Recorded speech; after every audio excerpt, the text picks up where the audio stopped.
Akkam nagaa jirtu hundi keessanuu. Namicha wayiititu abaaboo garaagaraa mooraa isaa keessatti dhaabbata. Mooraa isaa keessa bareeffatee dhaabbatee jira. Ollaa keessa immoo namni mooraa isaa kana jaalanne hin jira. Yeroo hedduu mooraa isaa kana dhokatee seenee halkanis ta'ee dhokatee seenee biqiltuu kana jalaa muraa jalaa kutaa. Abbaan manaa kun yeroo hedduu eenyuun akka na jalaa godhee jedhu hin barbaada.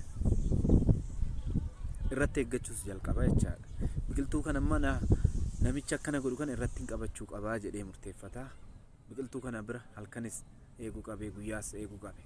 Namicha hin dhabe. Booda otoo biqiltuu kana eeggatu namichi diinni isaa duraa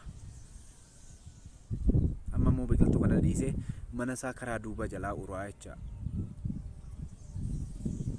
Amma immoo yeroo kana argu ammas kallattii isa jijjiirratee karaa manaa kana eega. Ammas otoo karaa manaa kana eeguu deebi'ee ammas biqiltuu isa kana jalaa asiin kuta. Kanaafuu asirratti maal jechuun barbaade yeroo hedduu diinni keenya kallattii tokkoon qofa nutti hin dhufu. Dursa kallattii tokkoon dhufa. Itti aan immoo kallattii garaagaraan dhufa. Nus kallattii saniin qophooftee of qopheessitee of eeguu qabda jechaadha. Innaa diinni immoo yoomuu umrii hin qabdu.